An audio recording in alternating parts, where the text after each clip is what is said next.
So thank you for joining us today. My name is Carrie Simpson. I am the CEO of Managed Sales Pros. And if you've never joined us for a Tuesday Talking Points webinar, we try to be very informal and casual here. Just like two friends who bumped into each other at a trade show and started talking about industry trends. We try to be as non-salesy as possible. So we will discuss things from a very broad brush standpoint. And if you have further questions afterwards, we are happy to answer them for you. And you can also reach out to either of us individually after the webinar with questions. So I have 20 years of outbound prospecting experience. Our current client roster has about 30 managed service providers in North America. We make over 60,000 cold calls monthly. Our team schedules over 300 appointments monthly. We have over 35 outbound prospectors at this time. We grew our revenue over 400% last year, and we did that through cold calling. We use the cold calling techniques that we use for our prospects in-house. I still do cold calling every week. We can currently train a new outbound cold caller in about a week, and blah, blah, blah. The only really important factor here, I think, is that we were able to grow a company that has our own monthly recurring revenue stream from $0 in monthly recurring revenue to $200,000 in monthly recurring revenue in about a year and a half. So for the disbelievers out there, cold calling works. My contact information is right at the bottom of the screen there. You can tweet me at coldcallcarrie. My email address is carrie@managedsalespros.com, and my phone number, my direct phone number, is right there. So if you have any questions after the webinar, I am happy to answer them for you. Going to go through a little bit of housekeeping. You can use the panel on the right-hand side of the screen to chat with us, ask us questions, or let me know if something isn't working. So if somebody wouldn't mind right now, can you just let me know that you can hear me okay, that you can see everything all right?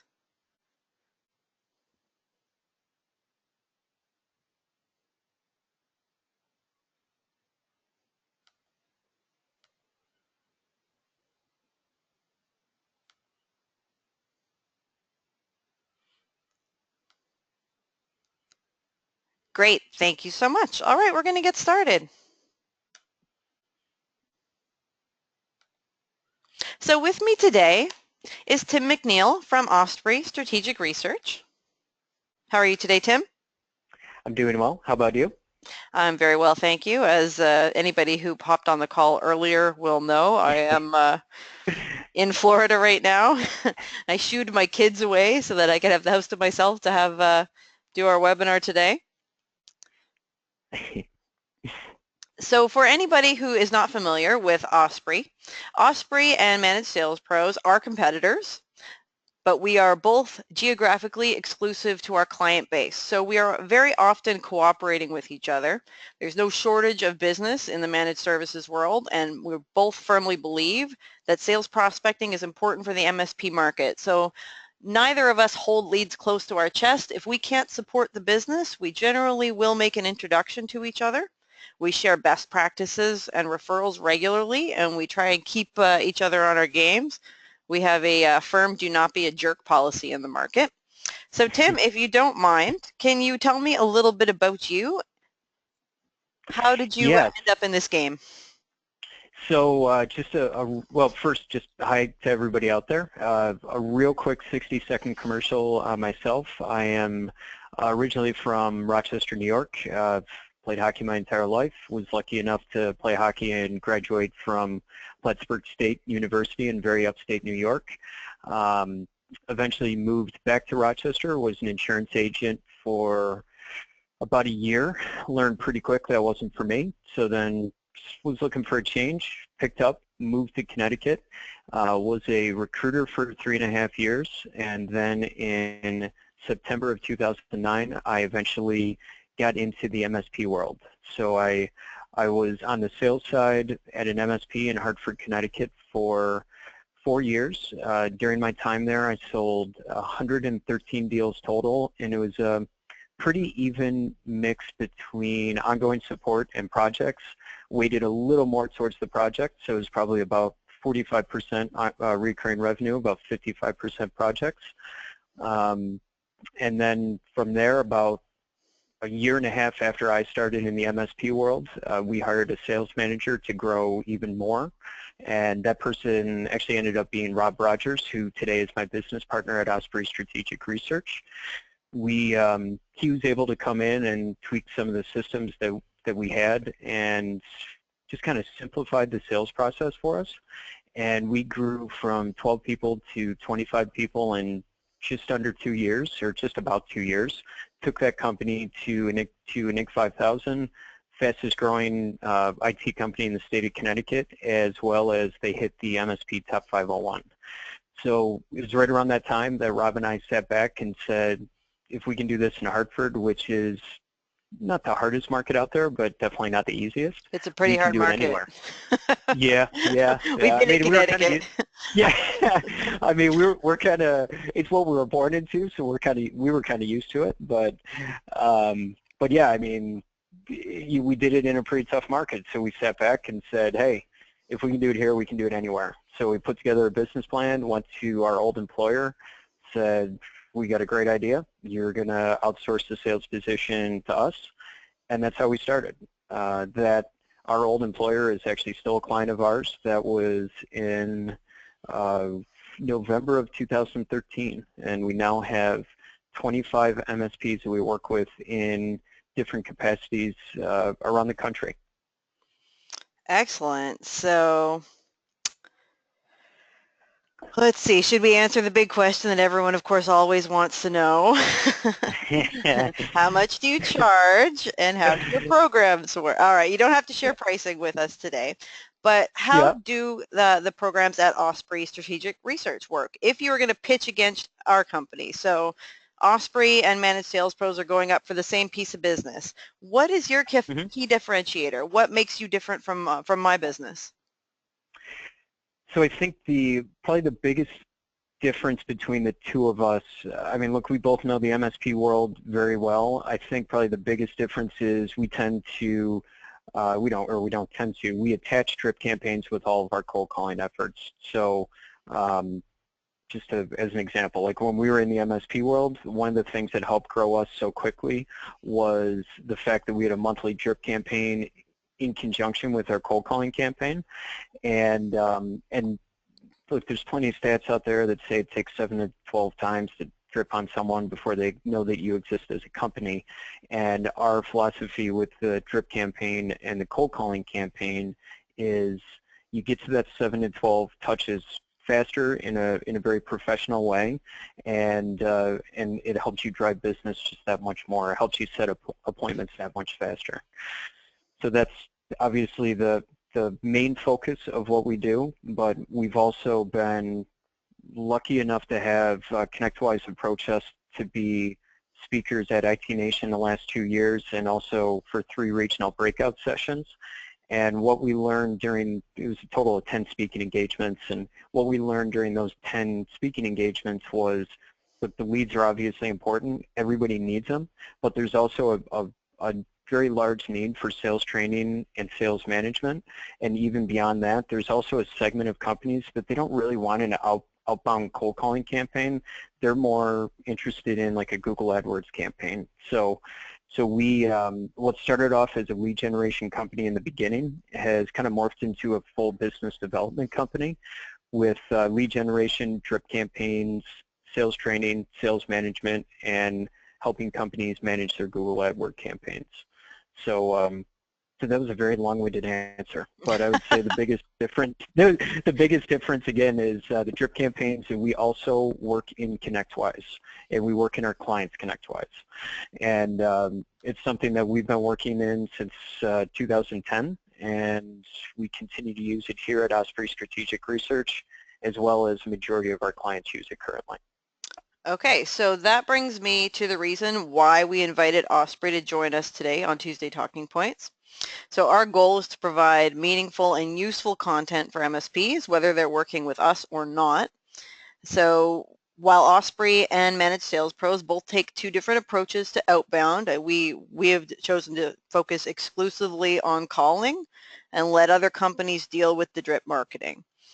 But there's a lot to learn from each other. I think we regularly check in with each other. And one of the questions I get asked regularly is, what CRM should we be using? My response to that is always, what PSA are you using? So companies have already made enormous investments in their PSA. So my thoughts have always been, why aren't you maximizing that investment instead of buying something new? Why are you going to go out and buy 3 seats of Salesforce when your sales reps already have to interact in your Connectwise database? So when we were a little bit younger, we did work in our clients' Connectwise systems. That's how we started our business. And eventually we made the choice to move into an all-in-one cloud-based contact center. And Osprey has made the choice to continue working in Connectwise for their clients. They've learned a lot over the last few years on how to make that work better. Tim's going to share with us today some of the things that they do to make campaigns run more smoothly in Connectwise. And it is my hope that if you're watching this webinar today and you're interested in helping your sales team get better at working in Connectwise, at the end of this webinar, you should be able to take some tips and tricks back to them to help them manage that information more strategically. So, Tim, go ahead and Yeah. take it from here. Okay. All right. So, well, I guess I already gave people a little bit of an intro about who Osprey Strategic Research is. I think it is worth noting, if you're looking at your screen, in 2014 at IT Nation, IT Nation does a contest every year. For the people who were there, you may remember that the theme that year was the Road to Reinvention. So every year they do this contest. You can submit for the contest, and that year it was who's able to reinvent their business and have an idea that can really help them grow in the future. And we actually put in for that contest. We ended up winning it based on our contract end date system, which I will get into in a minute. And that, in conjunction with us being a speaker that year at IT Nation, that was a huge springboard for us to just grow and grow significantly in a very short period of time. So because of our experience in the MSP world, I think that the advantage that we can bring to the table is we've kind of been there and we've done that. So when I was still working at our MSP in Hartford, Connecticut, we used to have metrics and KPIs around everything, literally everything we did. So what we found before Rob started at that MSP was 68% of our day was spent prospecting, right? So that was either cold calling, sending emails, going door to door, whatever the situation might be. And then 13% of our day was spent in what we call the active sales cycle. And that was either setting up a proposal, going on a proposal meeting, going on an agreement meeting, whatever the situation might be. So when Rob came in, we created this contract end date system because what we found was, it depends on the area, but generally speaking, 85 to 90% of the prospects out there, or the companies out there, they're already in a contract in some way, shape, or form. So we would start asking, instead of just doing what the average salesperson would do and find out that a prospect's in a contract and say, all right, well, I'll just call you in 3 to 6 months, we would just start asking probing questions like, great, understand you're in a contract.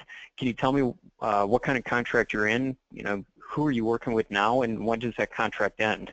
We would set up an entire database, or we would track all of that through Connectwise, which I'll get into that in a minute, like how we used to set everything up. We would set everything up in Connectwise, and what we found was, in the old system, what used to be 50 or 60 calls a day kind of flipped to the new system. We were making 30 to 40 calls a day, and anywhere from 10 to 15 of the calls that we were making, they were all contract end dates.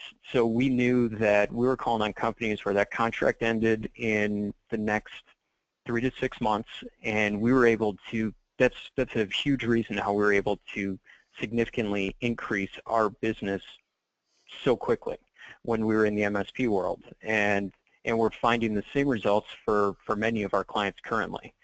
Now, the one thing, whether you use a company like Managed Sales Pros or Osprey Strategic Research, or if you have someone internally, it's important to note that not all salespeople are very crazy about the contract end date system in the beginning because it's not an immediate satisfaction, right? So it takes time to build up that pipeline, but once the salesperson has been doing that for 3 to 6 months, all of a sudden their calls on a daily basis go from mainly strict cold calls or new calls or calling on people that 5 or 6 times that they haven't talked to then on a daily basis, you're calling 5, 10, 15 companies that you know that contract's up. It just changes the whole mindset of a salesperson. So again, it might be a little bit hard to get that buy-in of a salesperson in the beginning, but as long as you stick with it and just trust the system, they will be more successful long term.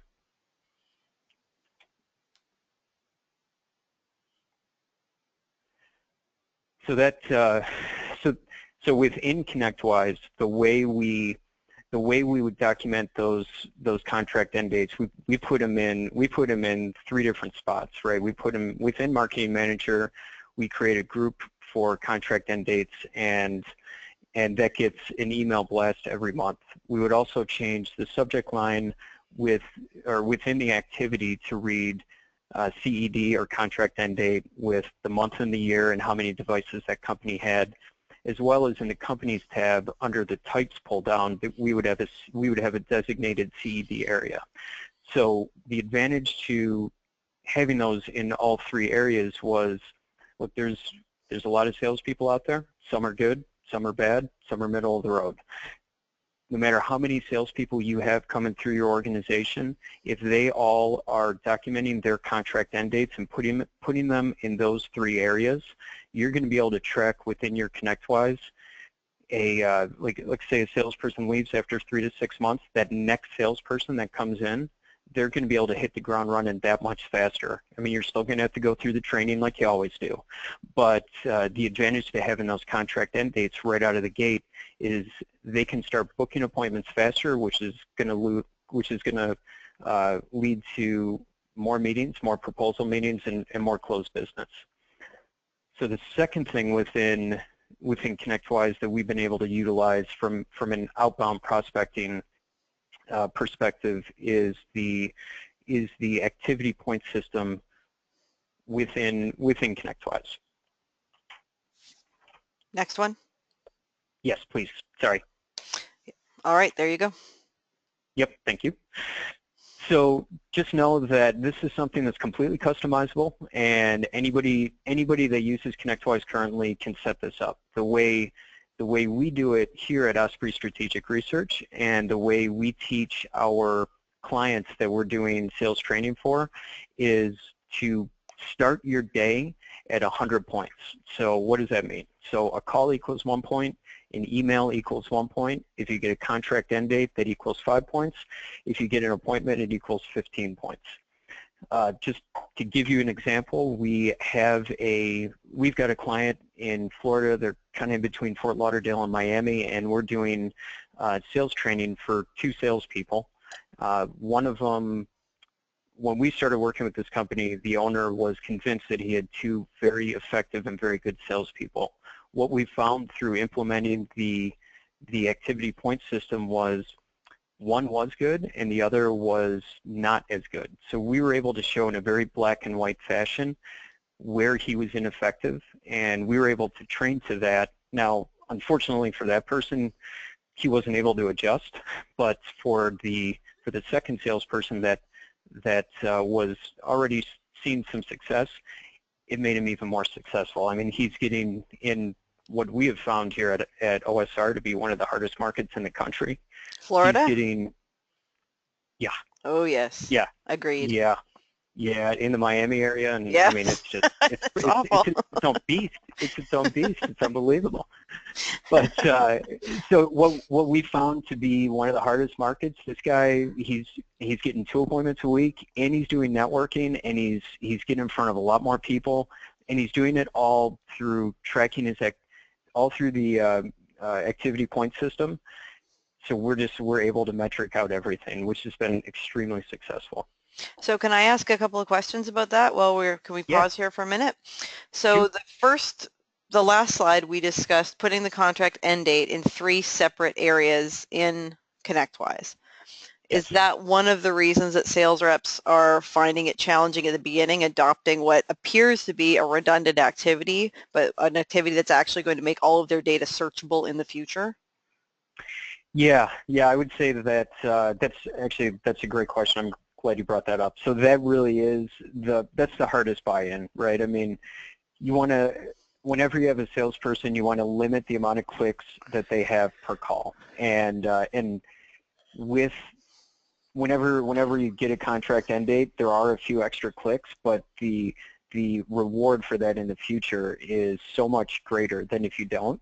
I mean, it's all about having the right information in the right place so you can pull from it at the right time, and being able to put it in those three areas, specifically the within the group, within the marketing manager, so that prospect is getting dripped on every month, and then making sure that the activity headline is labeled appropriately so that you're looking at your daily calls, and if you see the CED headline on 10 of your activities that day, you know that you're going to have a good day. Because if you can get a hold of, for every contract end date that is coming up, for every decision maker that you talk to within that company, an effective sales rep should be able to close 50% of those contract end dates when they talk to the decision maker on the phone. Yeah, that's a good metric. And what we found when we were working in Connectwise is so long as everybody uses the same, what's the word I'm looking for? I was going to say abbreviation, but in order to be Yeah. able to effectively search that in notes, everybody's got to get on board and use the exact same setup. So it's got to be bang, bang, and then date. Yep. And that way, if you want to search for every contract that's ending in Q4, you can create an effective calling list based on that. Yes. But the minute somebody decides to go all rogue on you and starts taking their notes differently, it becomes a little harder to search for. So user adoption, especially in Connectwise, creating that consistency and putting that point system around what are your sales reps doing every day, hugely important. Yeah, we've been able to, it really, I mean, look, we're in the IT world, we're in the MSP world, and the owners of a lot of the MSPs out there, they tend to have an engineering background, which means they tend to be analytical, and their mind just runs in a little bit more of a black and white world, and sales is very gray, right? It's just you work in the gray area when you're in sales, and the what we found with the activity point system is it's able to bring a black and white aspect to the MSP world, and it really, and again I go back to our client outside of Fort Lauderdale. It was able to help him see that his salesperson that he thought was good really was not as good as he first thought, and then unfortunately for that person, he's not there anymore, but that company is better for it, and now they're in the process of bringing in another person who hopefully is more effective right out of the gate. That's an important point for MSPs to remember as well. You're hiring salespeople, and if a salesperson can't talk you into hiring them, they're not a very good salesperson. But just because they can, BS their way into an interview and maybe a second interview, what we found more often than not is quite often a sales rep will come into the MSP and they will, again, BS their way through a bunch of activities for the first 6 months. And if you're not accurately measuring what they're doing, there is no way for somebody who doesn't have sales experience to really effectively manage someone who is in sales. So the contract end date system that Tim's describing here, now you've got a real measurable something to hold your reps accountable for. It's not just, oh yeah, no, I talked to those guys and I think they might close, and like now you're forecasting based on activities and not feelings. And I think that's a huge piece of the puzzle. These are all action-oriented items. So That's flat out, if your sales reps aren't getting their points, now however you want to assign them, and maybe this isn't the perfect way for you, but it's certainly working for many of Osprey's clients, you can assign points to your reps, and if they're hitting their points, they are doing their jobs, and that's a great measurement for lead generators as well.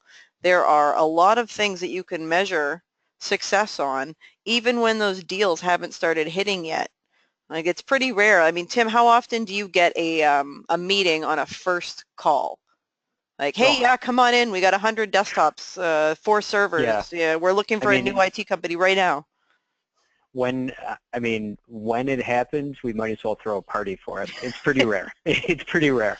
Like, I mean, it happens, right? I mean, but I would say if you're looking maybe once a month, twice a month, tops. And I'm talking between, so just for everybody out there, Carrie had mentioned how she's got about 40 people in their organization. We have 17 people here. Of those, I think we have 14, I'm wrong, 13 that are callers. And out of the 13 callers, I would say that probably happens, yeah, I'd say twice a month, maybe 3 times a month, where you get a first call close. And how often are those deals, in your experience, closes that you actually want? How often would your, like, what we've noticed is that when we call a company and their hair is on fire, or Yep, like the house is on fire, like they'll take water anywhere they can get it from. So like, yep. yeah, come on in. Like that's not necessarily the type of business that you want. The type of business that you want is the type of business where you've had to work for it, develop a relationship, develop trust, be invited to the party, and then gone in and earned the opportunity to win the business. So if you look at all of these things on the right-hand side of the screen, all of these things have to happen in order for you to win that business. And this is a great way for you to begin measuring how quickly might that happen? What does next quarter look like based on this point system? Mm-hmm. It's a really exciting way to begin to use Connectwise in a way that'll feed the information back to you in a useful way. So there is really no reason that you couldn't have your sales reps prospecting in Connectwise. Yeah, we've found it. I mean, look, no CRM is perfect, and Connectwise is no different. But we've been working in it long enough where we do feel that it can be an effective tool for MSPs out there. And Carrie, I think one thing you mentioned in the beginning, as far as you've already invested the money in Connectwise, why not use the sales and marketing tabs that are already in there instead of using a third-party company, which PS, but more what we've seen is MSPs that use another CRM. If they have salespeople working in like Salesforce, they still have them log into Connectwise and log an opportunity or put it in the sales funnel.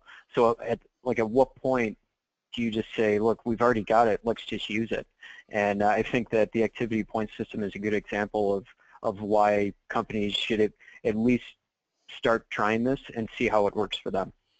Yeah, it becomes really redundant to take the information that you've just logged into Salesforce or, another third-party CRM system and then have your sales rep turn around, go back, log it into Connectwise afterwards so you can begin working the lead there. One of the other things I like about using your PSA for the entire life cycle of the sales process is you start beginning to see very, very quickly and very visually how long your sales cycle actually is, and then you've got some metrics that are going to be useful to you. You got a couple of years of data in Connectwise. Mm-hmm. Now all of a sudden you're predicting what your revenue is going to be like in the next couple of years, as opposed to kind of looking at your sales funnel over here and then your opportunity funnel over here. You've got it all in one spot, so you can see this is the first time we ever spoke to this person, and here's the day we lost the business. So you've got 5 years worth of interaction in your Mm-hmm. Connectwise system, and you begin to really notice, okay, here's where we're falling down. Most of our clients are leaving at about this place, or here's where we're having trouble converting.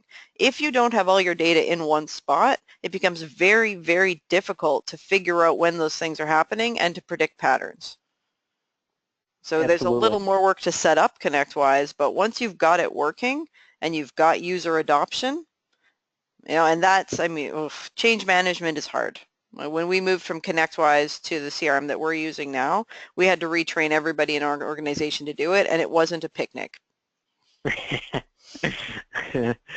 Well, and I think one other thing that like you had mentioned, the forecasting and just looking into the future, and I think look, whether it's in Connectwise or any system that you're using, I think having that contract end date system set up is crucial from the standpoint that you can look and say, all right, well, in 6 months we've talked to 50 companies that their contract's going to be ending, and if if you see a pattern of every month you've got 20, 30, 40, 60, 70 contract end dates you're jumping between, you know that you're setting yourself up for success in the future and for years to come. Because I think we all see that the trend for reoccurring contracts, you know, what used to be 1 year kind of turned into 2 years, and now there's a larger push for 3 and sometimes even 5-year contracts. So if you can fill up your pipeline with a couple of appointments a week on average with your salespeople now, but know that you've got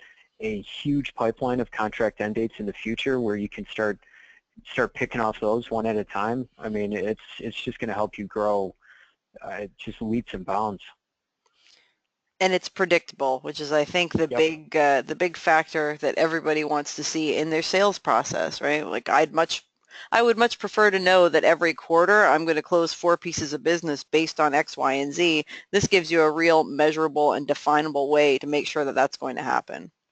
Mm-hmm. Mm-hmm. What's the next slide? I can't remember. Let's find out. Yeah.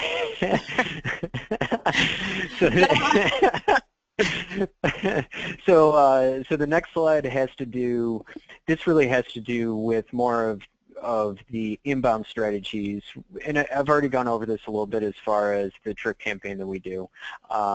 We, again, here at Osprey, we've just found that the combination of the cold calling, or the cold calling / outbound campaign with the drip campaign, which is more inbound, has been a really effective way for us to grow.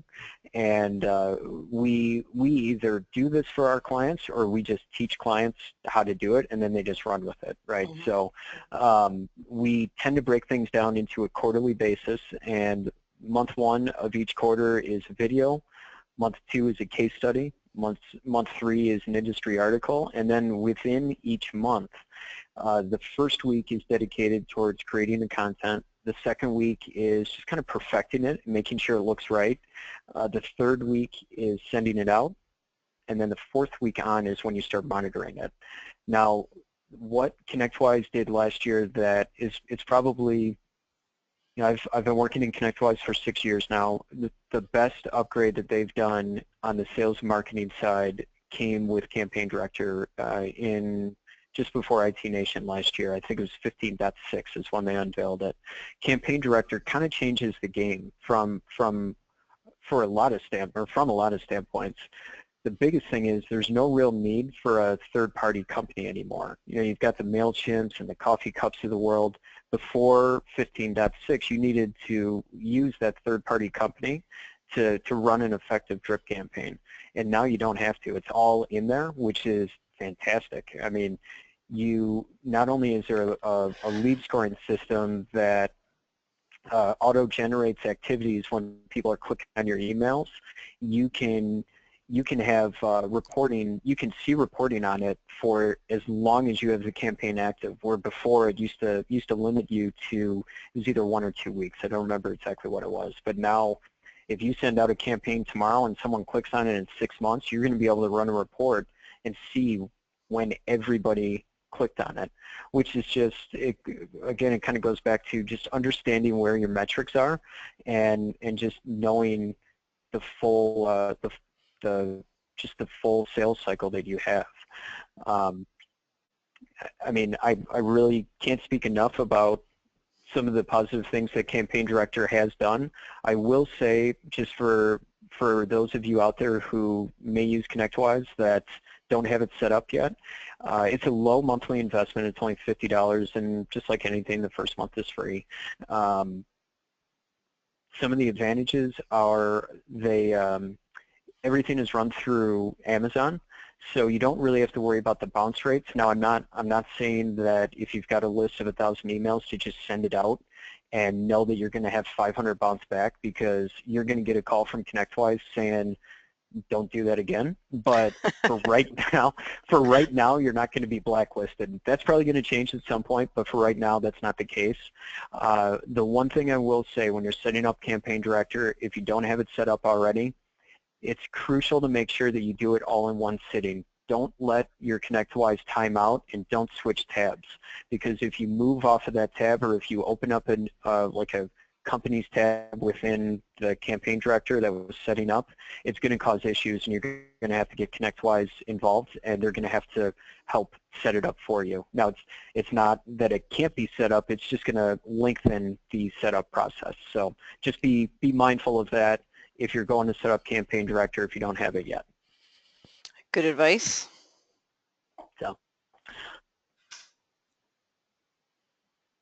All right, so that actually takes us to the next slide in regards to inbound prospecting. I'd mentioned in the beginning that we've actually seen an uptick in the last 6 or 7 months from MSPs that are more interested in having a Google AdWords campaign. And it was actually one of the presentations that we did at IT Nation last year was specifically on Google AdWords and how MSPs can benefit from it. And just like with the campaign director on the drip campaign side, it eliminates the need for a third-party company. So what Connectwise has done is they actually have a landing page and a contact us form right within it, and that's pretty big. That never happened before. So that just it gives you the ability to run a whole Google AdWords campaign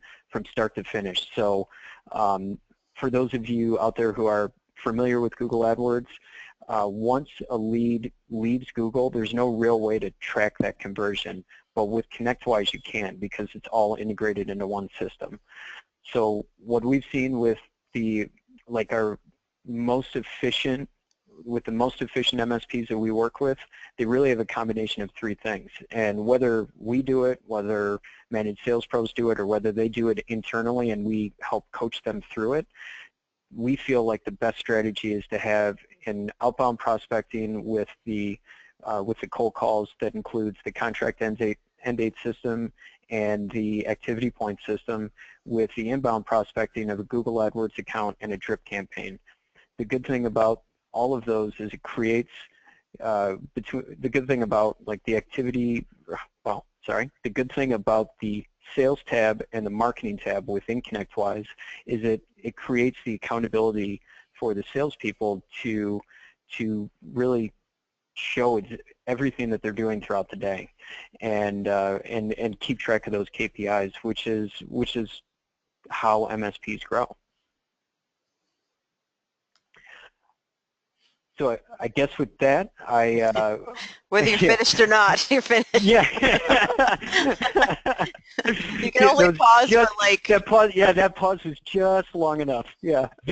So I guess Carrie, I'll turn it over to you.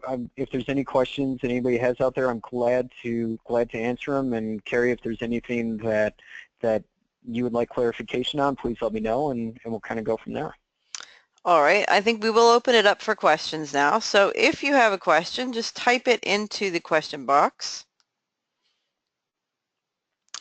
How often do you find businesses you call are in a contract with an MSP already? So I think we can both answer that one, but go ahead, Tim. Yeah. Take that one. 85 to 90%, conservatively. So do you think they're engaged, I would say that 85 are engaged with an IT company. Do you think that 85 are engaged with an actual apples to apples managed service provider, or what percentage do you think are engaged with what you would describe as a pure play MSP? Okay, as a true MSP. Okay, so that's a good question. So a true MSP that focuses on all-in support, it's probably more like 60 to 70%. There's obviously going to be that segment where they've got a guy or they work with a company, but that might just be a break-fix arrangement. And what we've found is really there's very few clients we work with that ever want us talking about break-fix. I mean, it's a very rare occasion. So if you break it down like that, it's probably closer to 60 to 70% that are in a true apples-to-apples comparison. Although, again, there's prospects work with companies in different ways. But if you look at all the different ways they work with them, I would say 85 to 90%. Yeah, I would agree with that. And I think there's you need to bear in mind at this point too that you're not ever going to speak to 100% of the people that you're calling. So it's not like we're saying, hey, out of every 100 people that we call, 80 of them have a managed service provider. Out of every 100 people that we call, we might talk to 20, and of Yeah. those 20, 80% of those will have a previously named or engaged managed service provider. Yeah, yeah. I mean, what we found is our best metrics around the country. I mean, every area is different, but if we're making 100 calls, if we can get into a market where we make 100 calls and talk to 15 to 18 people, that's a great ratio right there. That's a good day, my friend. That's a great day. That's I think back in the day when everyone answered their own phones, life was a little bit easier, but you have to work a whole lot harder to get those meetings on your outbound calls now. But, as much as people would like to say cold calling is dead, I think, Tim and I can both attest to the fact that our clients are still getting meetings from cold calling, and they're getting them Yeah. every day. Yeah, I mean, I know, I understand why people think that the whole cold calling is dead. Like, part of me understands the mentality because it is a tough world, but at the end of the day, I think that there's something to be said for someone who just gets in, puts their head down, makes 100 calls a day. If you find a salesperson who's willing to make 100 calls a day, you will be successful with that person. They will book you appointments, and you will close a lot of business off of that. And like, in my opinion, cold calling is one of the best ways to generate new business. I mean, it's just what I've done my whole life, and I believe that to be true. I think it more has to do with a function of how hard the salesperson works, and it's just finding that right person to fit that spot. I think there's a space, there's definitely a space for inbound programming, right? Like, we're a cold calling Hmm. company, but I mean, we send drip campaigns out to people that we're trying to do business with. We go to trade shows. I mean, we've never done direct mail or anything like that, but I mean, we Hmm. try everything, and we try them in different combinations. So, we're going to do a call and an email into this, and like, there's definitely an opportunity to pursue more than one option. And even though we only sell cold calling, we don't encourage our clients to only use cold calling. So Yeah. there's an opportunity there for certain. We've gone the route, and we got good at calling, and that's all we're going to do. And I think Mhm. it's exciting that you're able to offer your clients a mix of services. Yeah, I mean, we really do customize plans for everybody, and from what we've found, I mean, look, we've got plenty of clients. For instance, we've got a client in North Carolina that we work with. They actually have, as a part of their MSP, they actually have a marketing company that's a sister company. So, like, we have clients where we don't do drip campaigns for them, but it's only because they may have a marketing person on staff and they're already doing it internally. I mean, if you're already doing that, then I do think that the most effective way to grow your business is have both an outbound and an inbound prospecting strategy. And whether that inbound is Google Adwords or a drip campaign, I do think it's important to have more than one prospecting outlet to help grow your business. I think that comes down to meeting your prospects where they want to be met. Not everybody wants to be sold to the way that you like to be Mm-hmm. sold to. So I think for me especially, like, I'm old school cold calling. That's how I was raised. That's how I started my business career. So when Mm-hmm. somebody is trying to sell me something, I expect them to call me. I don't Yep. read emails. If you're trying to sell me something, you better pick up the phone and call me. But there are plenty of customers out there that are never going to answer their phones. So you Mm-hmm. definitely need to reach out to them differently. But I think a lot of people fall into the trap of thinking that just because, so some people say like, well, I don't like getting cold calls, so cold calling doesn't work. That is an enormous fallacy. Just because you don't like getting cold called doesn't mean that it's not going to work for your business. Just because I don't like LinkedIn blind connections doesn't mean that it doesn't work for other people, right? Like, you've got to try a little bit of everything and see where it ends up for you. But you can't afford to ignore the things that you find annoying or that you don't like. Yeah, totally agree. Totally. I mean, look, it's just like I talked before about how the engineer mind tends to be more analytical and more black and white, and the sales mind tends to be more gray. It's just like what you said. I mean, everybody reacts differently to different ways of prospecting, and I think it's important to have different outlets when it comes to prospecting, so that you can grow. All right. Does anybody have any other questions for us today?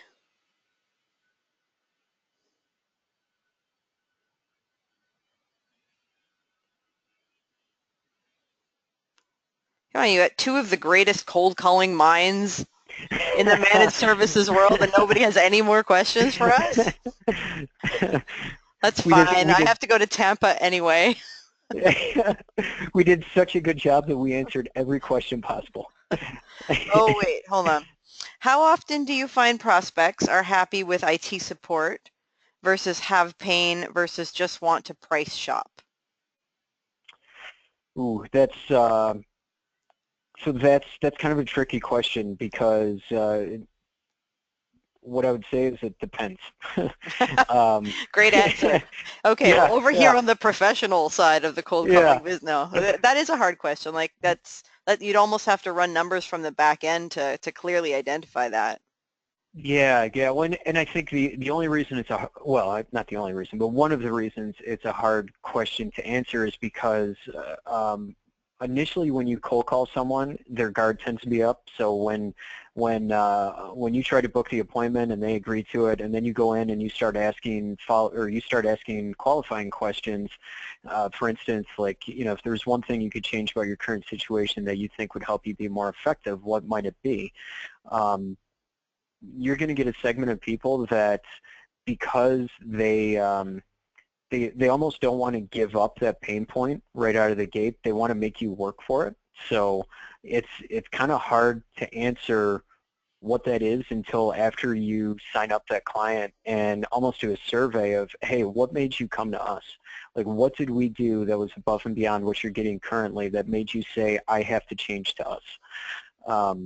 And that's something that we used to do when we were in the MSP world, and I can tell you that for everybody out there today, I would highly encourage you, for every time you bring on a new client, you spend 15, 20, 30 minutes with them and just talk about, hey, what made you ultimately decide to come with us? And then you can kind of find trends in that as well. But I mean, again, kind of a hard question to answer.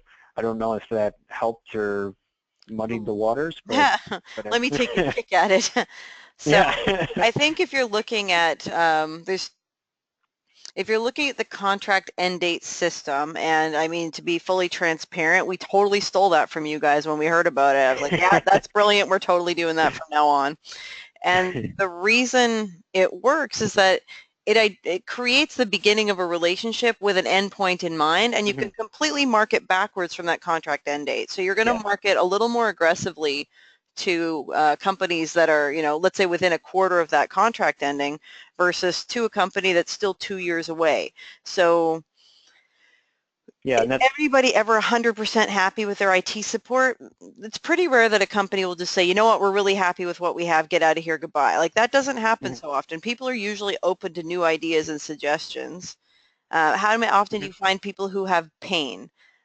Honestly, I would say 10% of the time a company is prepared to identify that they are engaged in an agreement that they are unhappy with and they have a problem that requires solving.